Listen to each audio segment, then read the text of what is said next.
Virtually all cultures and religions believe in the idea of recurrent cycles of time.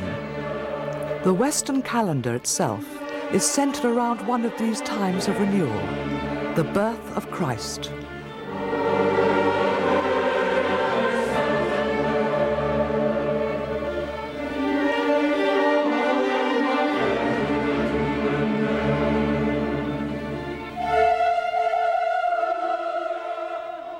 Were the prayers of the people 1,000 years ago answered in the form of magnificent cathedrals dedicated to the Virgin, the more approachable, feminine aspect of God? And can we accept the idea that the divine manifests itself not just in flesh and blood, but also in stone?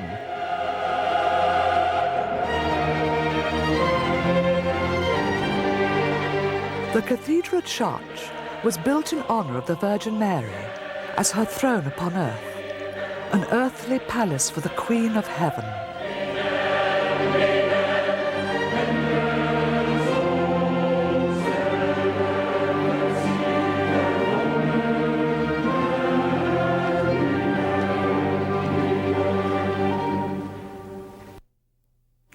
Are we given buildings like Chartres Cathedral to experience heaven on earth? I love that question because it has behind it so many lovely assumptions, and that is that we are being given. I would say yes, but then one would have to be very careful what one meant by saying yes to the question, because looking at the question, who is giving the giving? And of course, for those of us who are believers, it's very simple. All things are given by God, all things are taken back into God. But taking the idea that one is given it in the form of revelation, in the form of inspiration, in the form of knowledge and learning, which puts a building like this together, yes, it is given, and yes, it is for our upliftment, our self-discovery, our experience of unity, anything which brings us closer to our completeness and our rediscovery of our own relationship to God.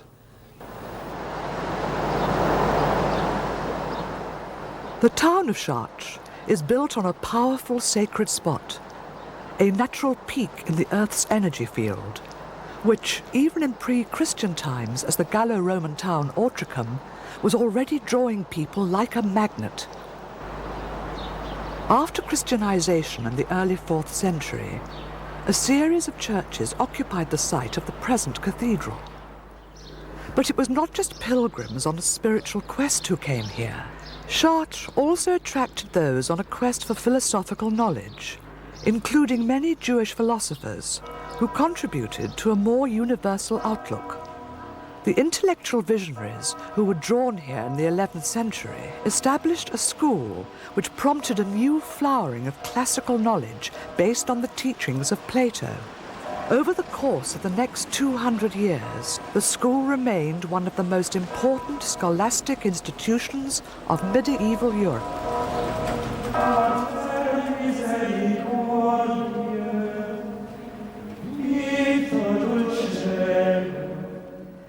We can still recapture the feeling of the pilgrims as they caught a first glimpse across the cornfields of the Beauce countryside.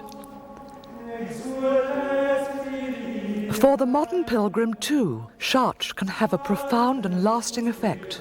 Today, people from all over the world, people of all faiths and religions, visit the cathedral for a multitude of reasons. Its mysteries have always attracted both spiritual seekers and scholars alike.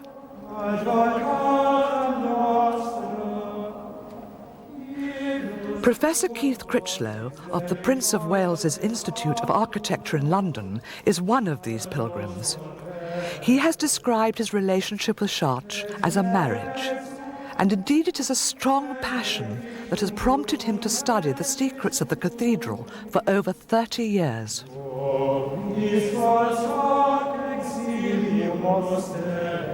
The clergy and royalties in Europe felt very strongly about building Chartres at the time. It seems that they were unified for the first and maybe only time to build Chartres.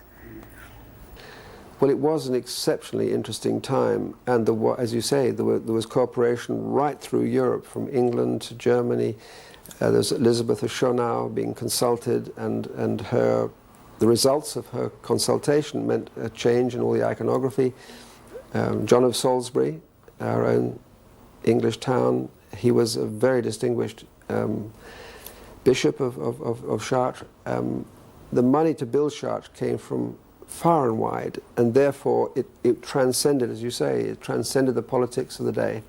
And that is something which is always a beautiful point in history, when spiritual principles rise way above political and petty quarrels.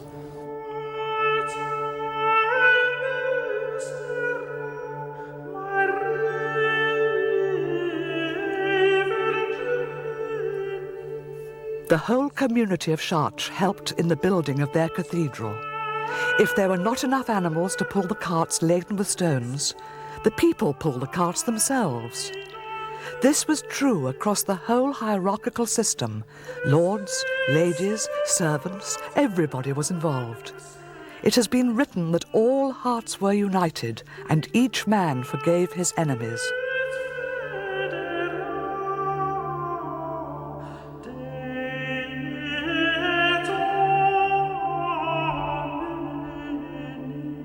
This is a curious aspect of Chartres Cathedral. We do know who built most of the medieval cathedrals, but not Chartres. How many masters were there? What else did they build? Don't know. Who made these extraordinary stained glass windows? Who sculpted God creating Adam? Or John the Baptist?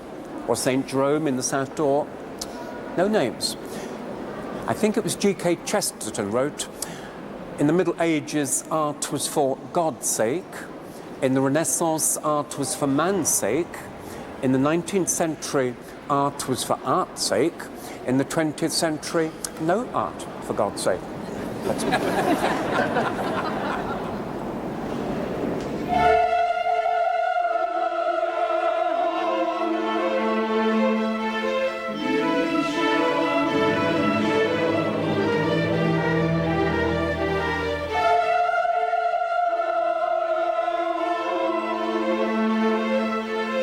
So this is egoless architecture, because everybody who worked on it was so pleased to be serving the Virgin Mary, and the principle of what the Virgin Mary stood for, because she was the main intercessor between man and God.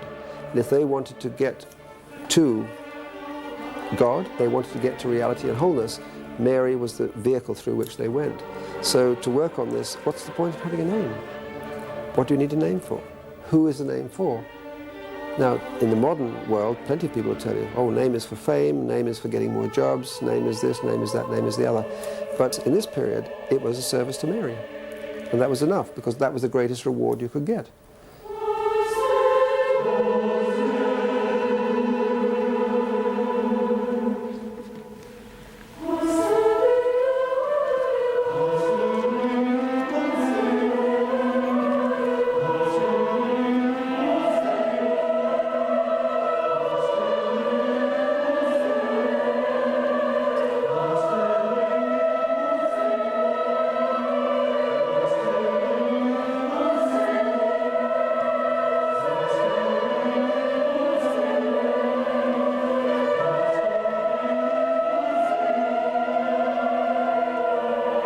Several cathedrals dedicated to the Virgin Mary have been built at the same time. Is there a significance in that? Well, I believe there is. Of course, you can look at it two ways. One, you can say that Mary was very popular at that time, so many cities wanted to build their cathedral and dedicate it to Mary, the Mother of God. But most interesting thing happened, I think, in about the 1940s. A monk in one of the monasteries in France discovered a remarkable likeness of the positioning of the cities in France over a huge area. The likeness to the constellation Virgo in the sky was so remarkable that he published this and said, is it possible that the cathedrals were knowledgeably placed? And I think the answer probably is that if one understands the idea of sacralizing a nation or sacralizing a landscape, is a matter of slowly but surely building that sacredness and spreading from those centers, that it is a matter of putting heaven on earth. History confirms that the site of the present cathedral has ancient associations with a cult of the Virgin. A series of churches dedicated to her were built, culminating in the early 11th century cathedral of the illustrious Bishop Fulbert. But on the 10th of June in the year 1194, Chartres was struck by fire. Much of the city was destroyed, and flames engulfed Fulbert's cathedral. As the people stood back helplessly and watched their beloved church burn to the ground, their despair was overwhelming.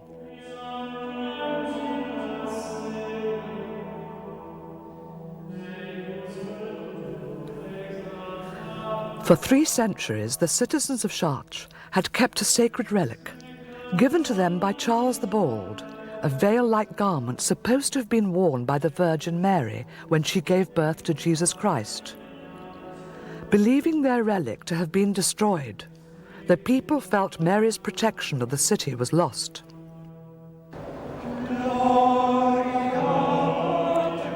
But on the 3rd day, after the fire, 2 priests emerged from the crypt beneath the church, carrying the sacred veil intact for everyone to see.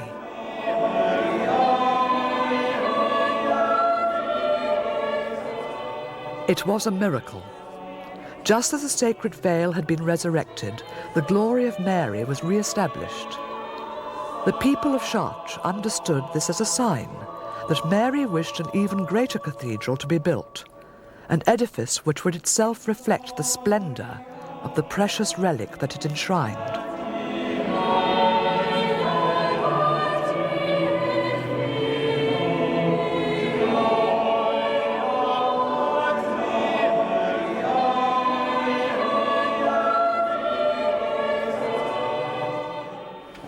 People believed was worn by the Virgin Mary when she gave birth to Jesus Christ. Careful, I'm not saying she did, I'm only saying that people believed she did, and quite rightly we are sceptical about some of these holy relics. At least 30 churches had an arm of John the Baptist, for instance. But that's missing the point, you see, because if there hadn't been a cult of relics, then there wouldn't have been these great shrines that were built around them. And to understand Chartres, add to that the remarkable devotion to the Virgin Mary throughout the whole medieval period, from the 11th century onwards, then it doesn't matter whether she wore it or not. The relic did make Chartres into, look at the size of it, one of the great pilgrimage places of medieval Europe.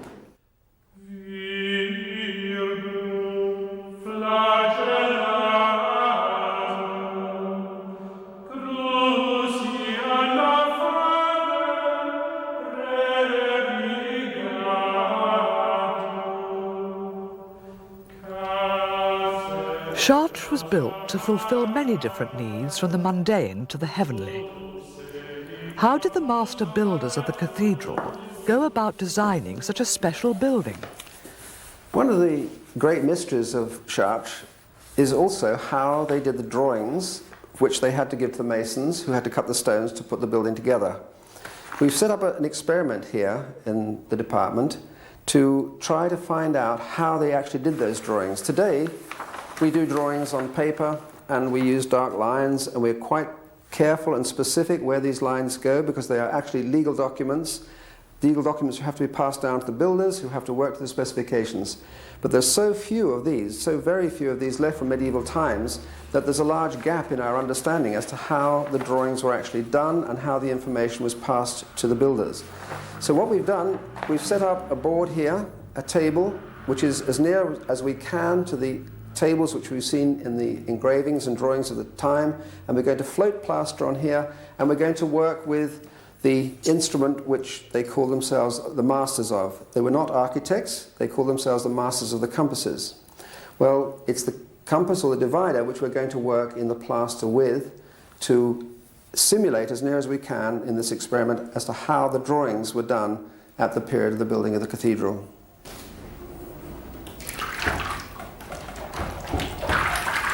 As the plaster is being poured, Mark has got to tap the table to try and reduce the number of bubbles.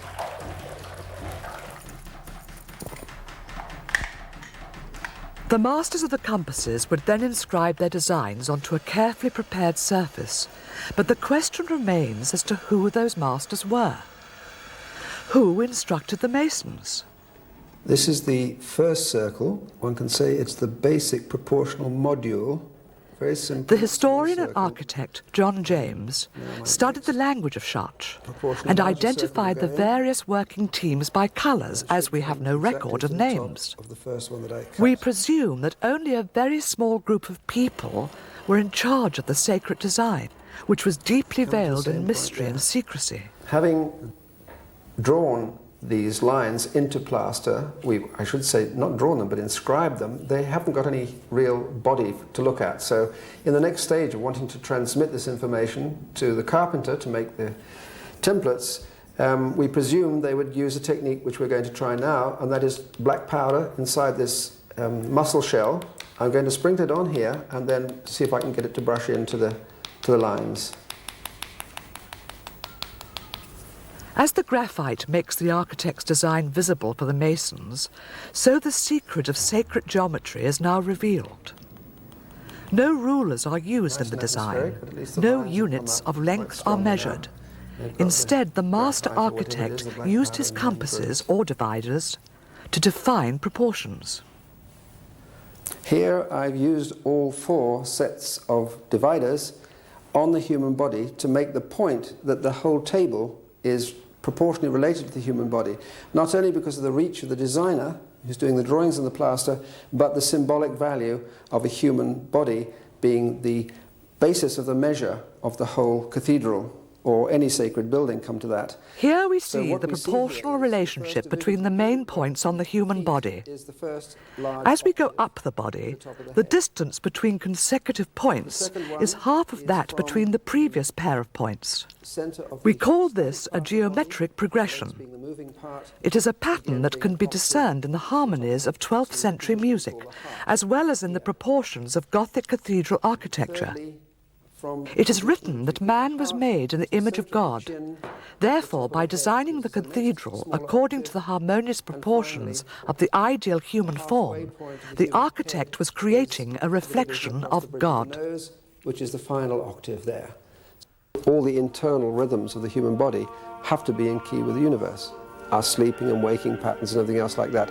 So at a higher level, the cathedral is not only another expression of the body in its purest sense, but it's an architectural body, it's a collective body, but the principles involved in it will be as near to the understanding of what cosmic truth was to the people at the time they made it.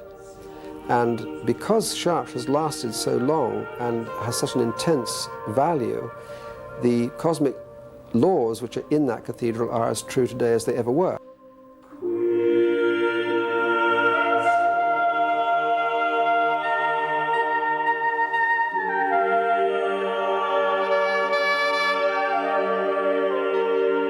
Everybody holds something sacred. To me, sacred architecture are spaces deliberately designed to allow you to experience timelessness and spacelessness. That means to actually put you as near as possible in tune with that which is eternal. Eternal and timelessness are not very much part of the language of the newspapers or the magazines or the media these days, but they are points in one's life everybody experiences. And once you've experienced that point, you know there's something bigger than yourself, there's something bigger than your ego, there's something which appears to be, put you totally at peace and unifies everything about your experience, from the world to the universe even. So sacredness is about unity, it's about grandeur, it's about appealing to the richest and deepest in any human being. And eventually it must indicate God. Whatever God may be, and whether it's possible to talk about God individually. Whether sacredness has a history is a very different question, because that implies 2 things. One, that the question brings it back into time. It's about timelessness. Sacredness is about timelessness. So to bring it back into time is as if, at a certain point, things became sacred. From my perspective, there's nothing that has never been sacred. Therefore, there's no time span on it. The whole advent of creation is sacred. Every stage in evolution is sacred. It's the forgetfulness of sacredness which brings up the idea that there's a history to it. And there is a history to us forgetting and remembering. And remembering is one of the key emotions or key experiences that sacred architecture tries to arouse in a person, to remember. It's the one thing that Christ asked us to do, the one and only thing here. Do this in remembrance of me. A sacred space affects one only in potential. The potential is laid for you. The potential at Chartres is the incredible light that you're bathed in as soon as you enter. And most people are quietened down by entering the space.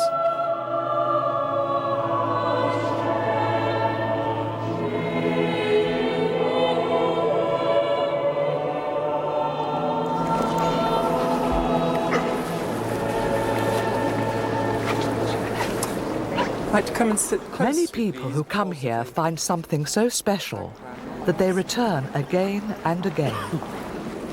Malcolm Miller first came to Chartres as a degree student to write his dissertation on the cathedral. Today, he is a well-respected author and lecturer on the subject. Has anybody else been with me before during the last 38 years? All right. If Chartres is a library and the books are in glass and sculpture, are there any books you don't want to read this afternoon? No? This is a library, and just like a library at home, there's no way in which you can walk into a library and read all the books in an hour. And this is one of the world's great libraries of knowledge, except that the texts are in stained glass windows and sculpture instead. So there's my first point. Medieval art was didactic as well as to embellish. These were medieval teaching aids at a time when there was no printing. Paper hadn't yet arrived in Europe. Most people couldn't read or write, but they could read a stained glass window. Or another idea, Chartres Cathedral is a book. The architecture is the binding, and the text is almost complete. It's a long story from the beginning of the world to the end, from Paradise Lost to Paradise Regained, in the form of a heavenly Jerusalem for which the cathedral is itself a symbol. You're sitting then in heaven built on earth. I think many, many people have a spiritual experience at Chartres. I think it will depend on each person how they would define that spiritual experience. See, all kinds of people come to Chartres. Some of them are Christian, come for religious purposes. Others are from different religions. I have a lot of Jewish people in my groups because they're fascinated to hear about the early Christian interpretation of the Old Testament. Atheists, so people react in different ways. So it can be a spiritual experience, not necessarily a religious experience, but spiritual certainly. I think I prefer the word spiritual.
Imbuing the cathedral with a sense of the sacred, as well as depicting the Christian story in a breathtaking tapestry of light, are the great windows of stained glass.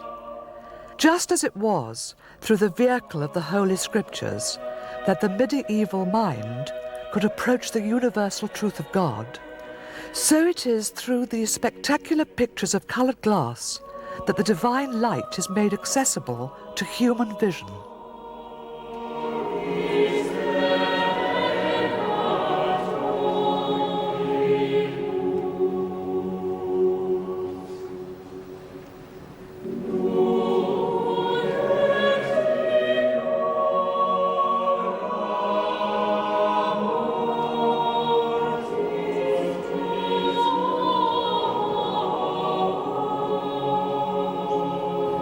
Chartres seems to call to something quite deep inside a person, certainly something inside of me.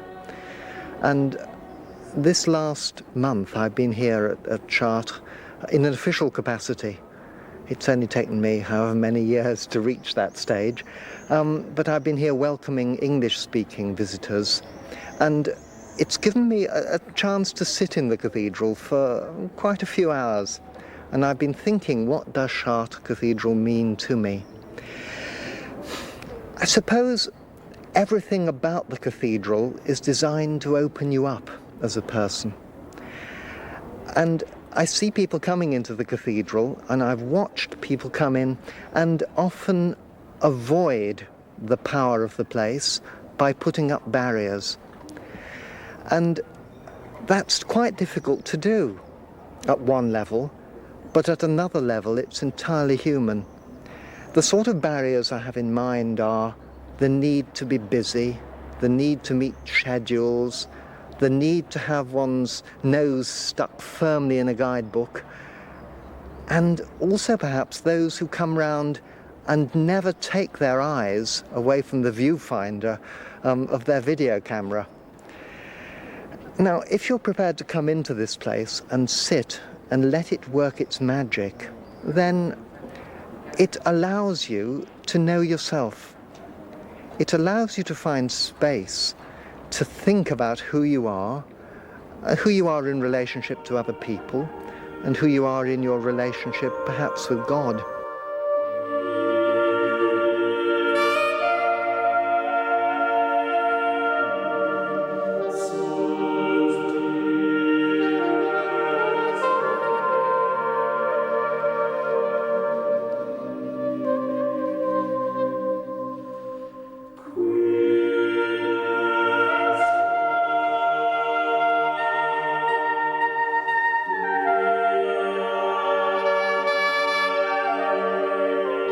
As with all sacred spaces, we need only open ourselves to the energy of Chartres to learn from its secrets. The cathedral is a microcosm. It is both a model of the universe as well as a metaphor for our own individual life journey.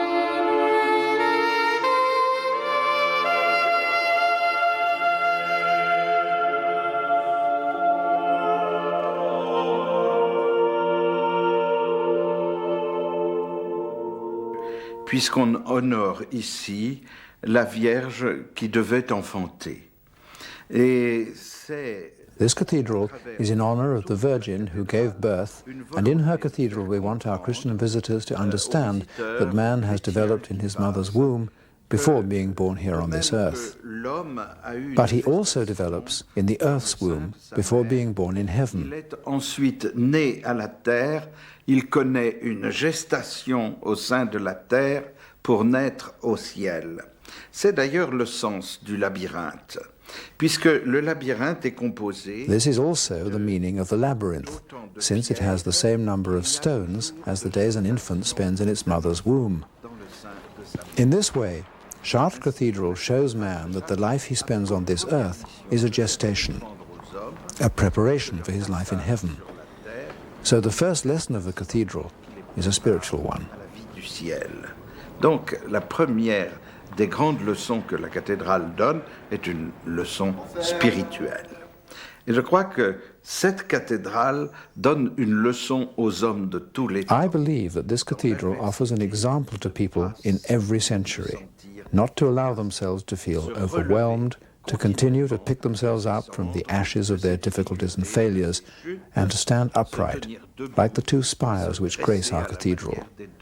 Here we have the second lesson of the cathedral. Voilà le second sens, à mon avis, de cette cathédrale.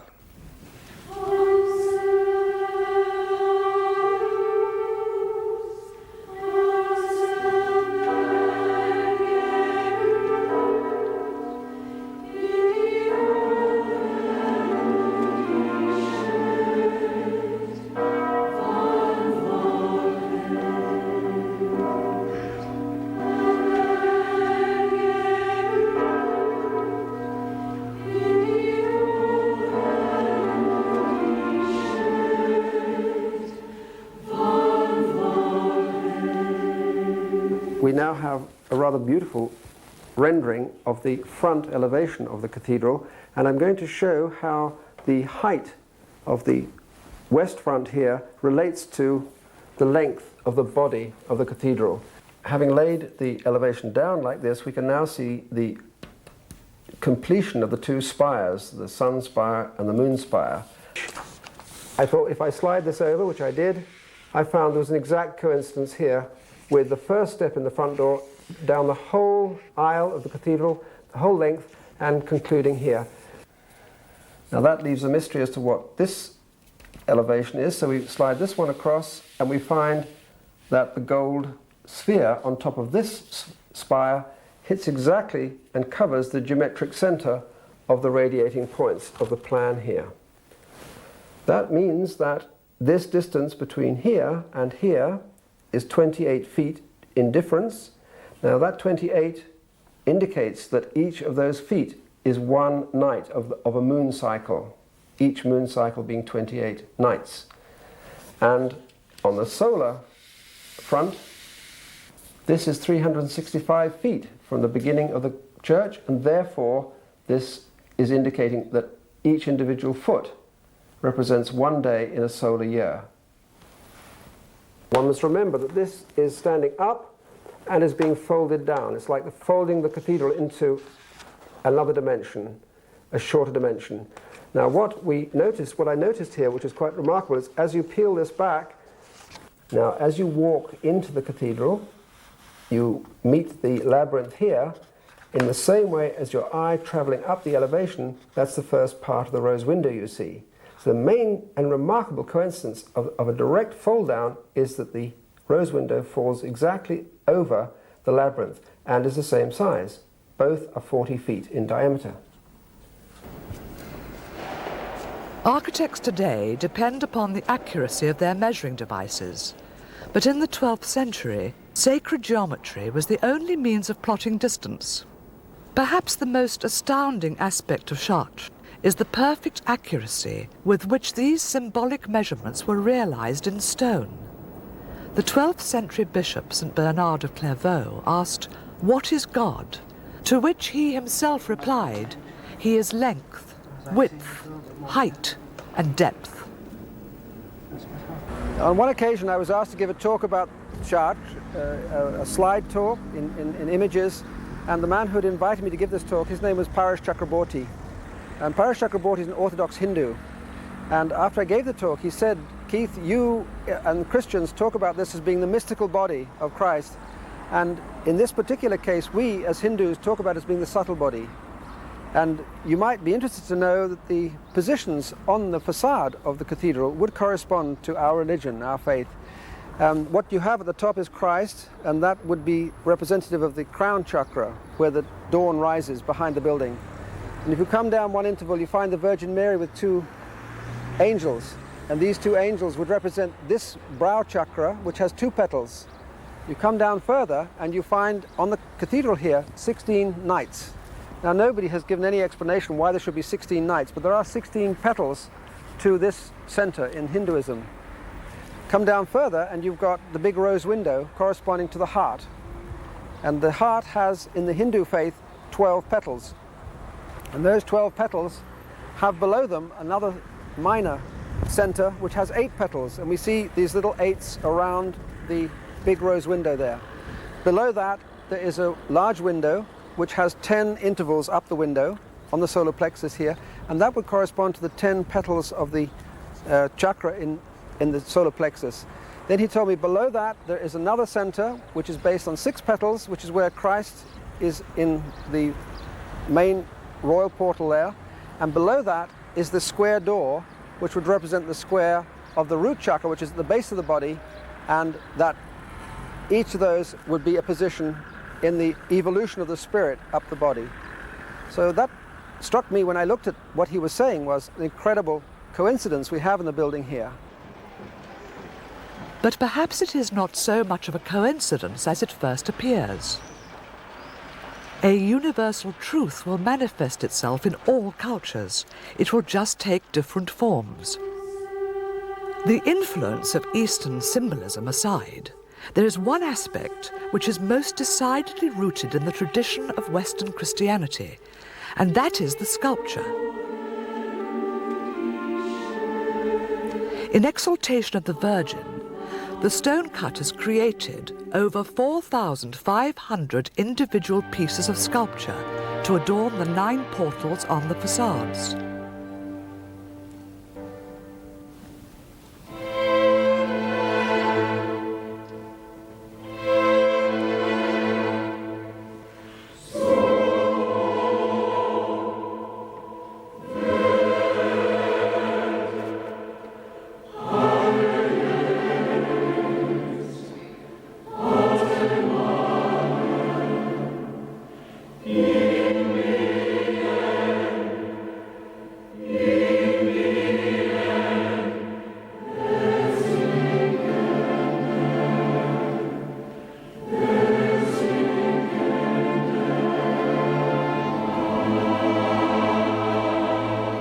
From Adam and Eve on the north portal to the last judgment on the south, the story being told by the sculpture on the cathedral is the whole history of humanity. Mind the step.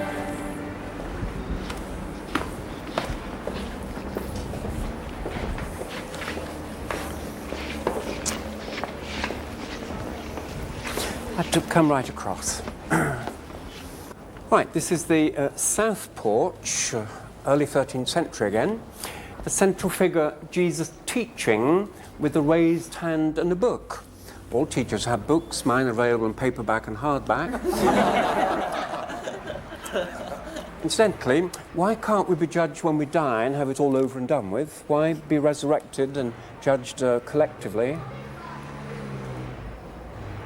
Well, listen carefully, including the people watching this on television, because this might concern you. If there will be a last judgment, it is an absolute judgment, total, judges everything, not only our actions whilst we're living, but the consequences to our actions after we die. Looking worried, some of you.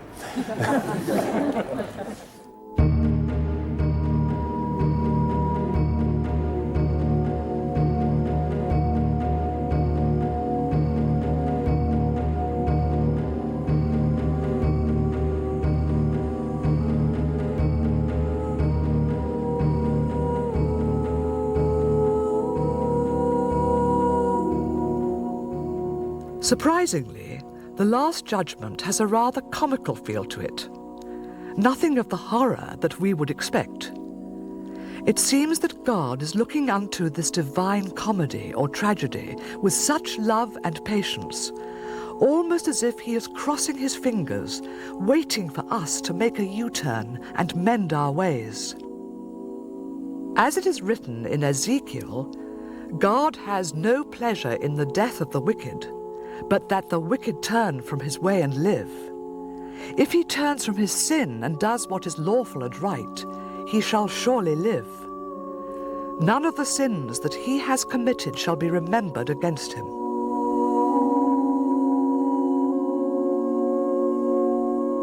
In its entirety, the cathedral can be read like a book. As the whole story of creation unfolds around its walls, we also catch glimpses into the lives of individual saints.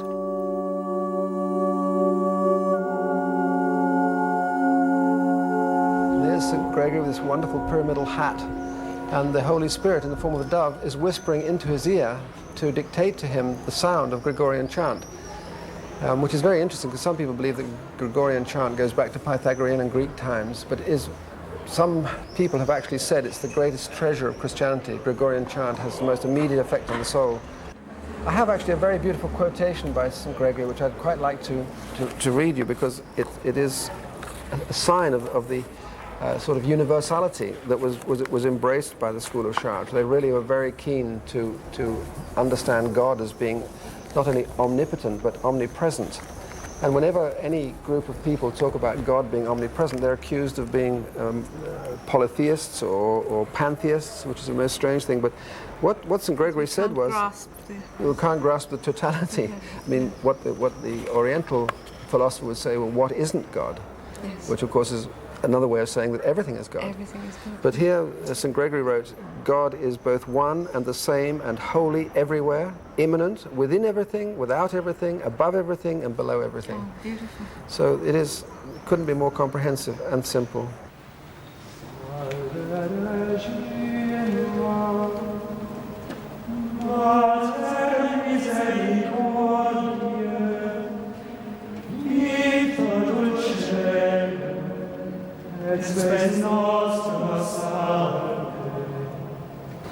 Now this is the entrance to the Piat chapel. St. Piat was a local saint, a very important one, and this chapel was added actually after the main body of the cathedral, quite some time after, and in some people's minds it's an unfortunate addition, but it's still extremely beautiful when you get here.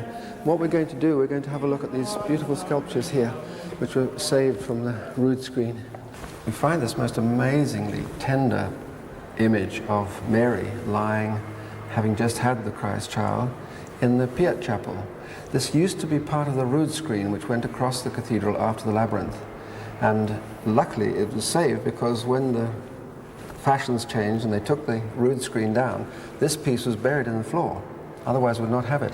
And this wonderful image, here's the Christ child in swaddling clothes, here's the manger, and this is the feeding trough of the two animals. Here's the straw. And look at this incredibly beautiful, tender gesture, this embrace, which even includes the animal in here. And this is Mary, obviously lying very tired after having had the child. Baby, and little fingers pulling back so tenderly the garment to make sure the Christ child is breathing properly or has been crying and soothing. And what's incredible about this, we can't see the rope was here. The way in which this piece of sculpture has all these rhythms flowing through it. And again, this was tied, the donkey was tied in here and still eating the straw from the feeding trough. And so the humbleness of the birth of the Christ child in the feeding trough is here so well. Now the interesting thing is, if we take a view up to this window at the far end of the Piat chapel, it's the only place in the cathedral where we've got a window with 7 lobes. Again representing Mary, but in fact the image inside it is Christ in glory again, sitting on the rainbow with the patterns of stars behind him. The innovation of the Gothic style, which gave rise to a whole new direction in architecture, was the vault. The art of vaulting, combined with flying buttresses outside the building, allowed the heavy stone walls to be replaced by transparent walls of stained glass, extending right up to the roof. The space within the cathedral could now be opened up, both by building the arches higher and by letting more light in through the enormous windows. Like the biblical description of the heavenly Jerusalem, whose walls were garnished with all manner of precious stones, the walls of the cathedral were now rendered in a myriad of luminescent colours. As the confidence of the architects of this new style grew, so too did the height of the cathedrals they built. Chartres possesses one of the highest Gothic vaults, and at an incredible 40 feet. It is also the widest. Nothing of this span had ever been done before. Where did they get the courage from? Where did they get the knowledge from? Where did they get the confidence from? Well, they probably got it from a source which today wouldn't be understood or recognized, and that is by direct, what we call revelation. The confidence was based on praying for knowledge and being given it. So the audacity came from a belief that it was a matter of civilization or not. It was a matter of life or death, virtually. And the Virgin Mary was so real to that community at that time, they had to build her a worthy house. And it had to be this scale. And there are a lot of things we don't know. It would be lovely to be able to be a fly on the wall of the discussions that took place, but they were convinced they could span 40 feet, and nobody had done that before. And it hasn't moved in 700 odd years. Chartres has not moved. It is quite astounding. Nobody had done it before. They don't know how they were calculated. They had no computers. They had no nothing that we know of. All they had was sacred geometry. And the whole of their faith came through sacred geometry. That's the only evidence we've got.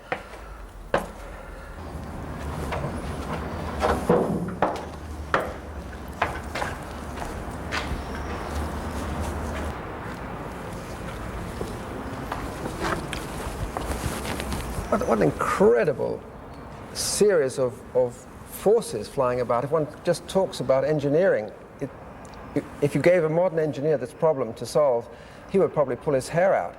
Now, what's so amazing is that we have no idea how they calculated the forces at the time these cathedrals were built. Indeed, the upper flying buttresses are later. These are the original ones here with these decorated columns, and they really do look like wheels. And in a sense, remembering that we're taking the forces of the wall this way, instead of following the shape of the cathedral, the logic was to take these forces down to the ground through these columns. Just look at the slenderness of this column. There's 1, 2, 3, 4, 5, 6, 7 buttresses coming into the slender column, and just look what happens when the mass which is needed to go down to the ground, they've gone and cut a doorway through it. Just look at this incredible lacework of stone coming in. Again, the wheel form immediately comes to mind. We've got the sort of inner rim of the wheel, and then these spokes, and then an outer rim. And these are like massive wheels, which are the forces are being taken down to the ground. But visually, when you look up from the ground, we're at the east end of the cathedral here, all these forces are radiating from the same geometric point, right in the middle of the cathedral. The stone is almost suspended in the heavens, quite extraordinary.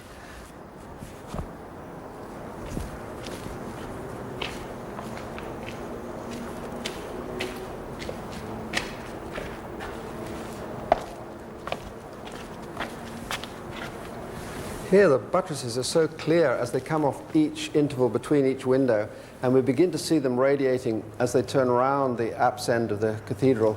But what's interesting is between there we can see a tower, one of the hollow towers, which was going to have a spire on it, because the original idea was there were going to be 9 spires at Chartres. Some people believe symbolizing each of the planets, including the sun and the moon.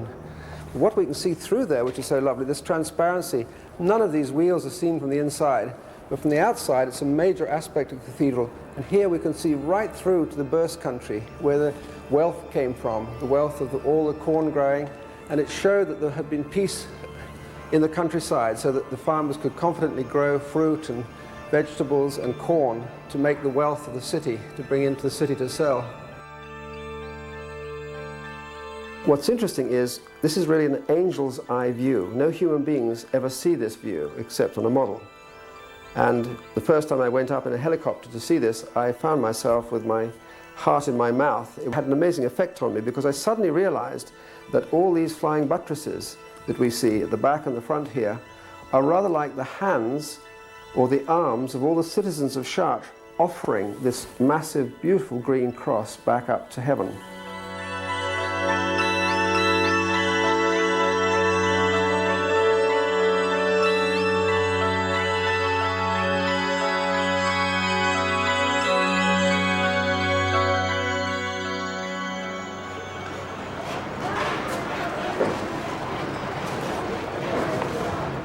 Today, the spires still stand proud, blessing the town and its community with continuing prosperity.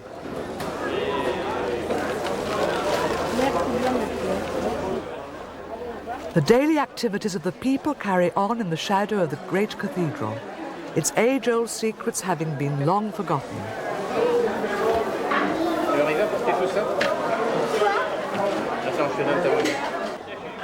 Chartres is a monument to ideas now almost lost, but as the Piscean Age comes to a close, maybe we will rediscover those impulses that led to the building of this extraordinary cathedral.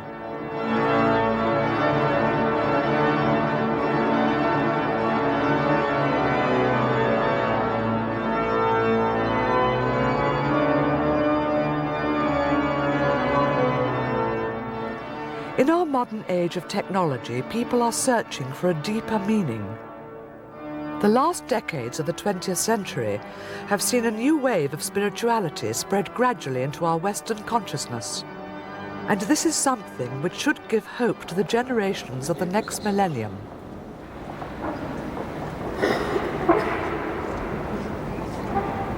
Vous avez à être l'un pour l'autre ce sel qui révélera la valeur, la saveur et le goût de la vie de l'autre. Et Cela doit se faire avec délicatesse, une petite pincée d'amour.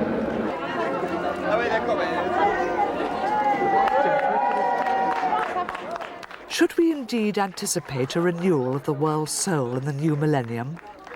Can we expect God to manifest again to save the world? Perhaps then we will allow ourselves to relearn the mystical knowledge of our ancestors. Pour les hommes du XXe siècle, Chartres appelle ceux qui viennent ici. In the 20th century, Chartres calls on the visitor to look at the world around him and to make his life into one of the building blocks in the edifice of humanity. When we examine the construction of this great cathedral, we find that it is simply stone blocks set out one beside the next, but so arranged that each one embellishes the other, so that seen together they create this magnificent building. Agencés de telle manière que l'une est embellie par l'autre. Et c'est le recul qui donne à l'ensemble la beauté qu'on lui connaît. I feel that the cathedral is saying to people in this century, follow my example, be like me, stone blocks which create an edifice filled with beauty, equilibrium, wisdom and light. I think that mankind today needs to understand this. Rempli de beauté, d'équilibre, de sagesse, rempli de lumière. Je crois que le monde d'aujourd'hui a besoin d'entendre ça. Louise, here we are in the royal portal, and we have these figures above us. And what's interesting is that we really can enjoy these beautiful patterns in here, and a lot of them are almost three-dimensional versions of patterns they would have found in Byzantine manuscripts, these two particularly.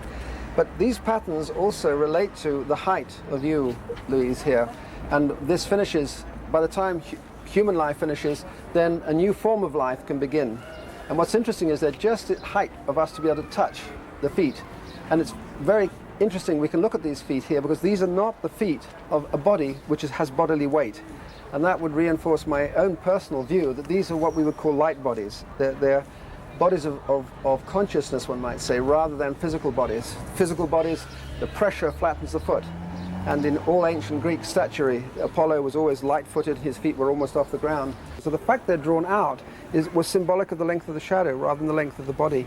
So again, indicating they're light beings, rather like El Greco's paintings. Above the symbolic level are the level of the apostles, and the apostles are grouped in 4 groups of 3. And curious enough, there are 2 extra apostles, one at each end. They're not apostles, but there are 2 extra people, making 14, which is rather interesting. But the groups of 3, 3, 3, 3, and 3, each of those went to the 4 corners of the earth to preach Christianity.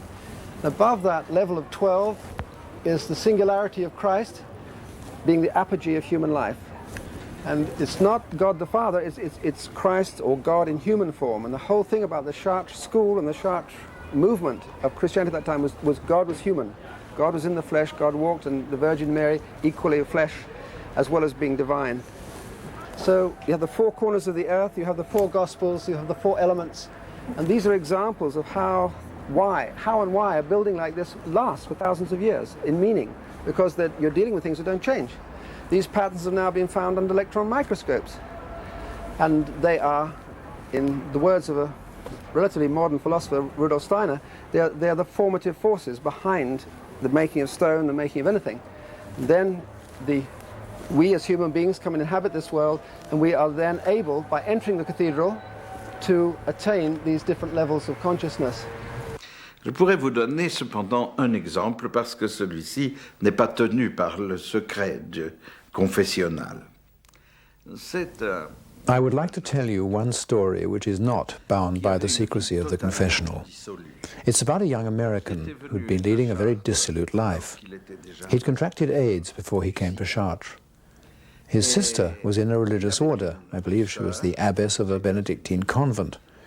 She was very concerned that her brother was approaching his death without giving any indication of becoming converted or even believing in God.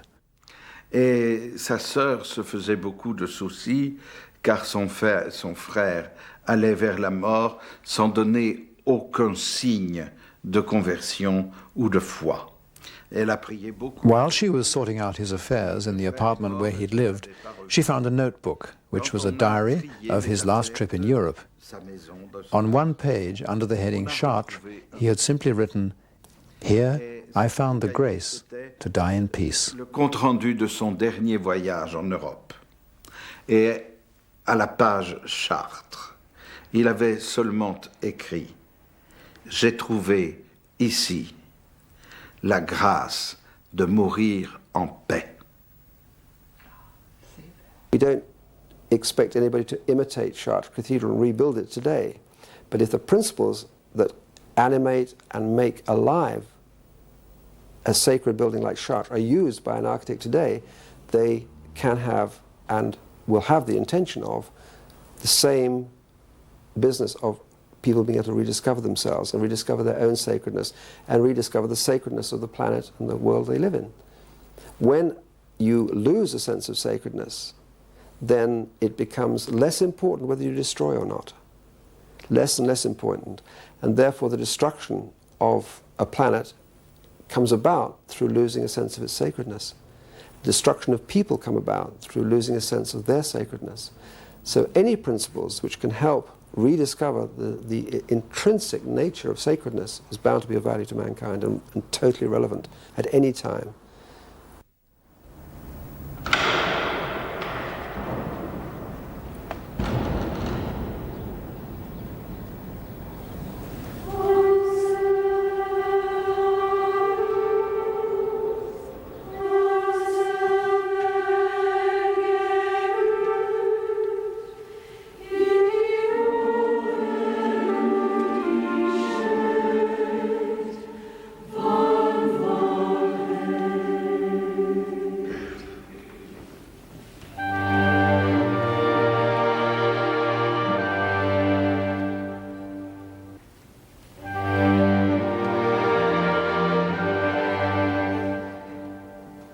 When we follow the ritual dance of the labyrinth, we will discover that although the journey may look complex, there is but one path, and if we allow it to, the labyrinth will guide us inevitably to its center.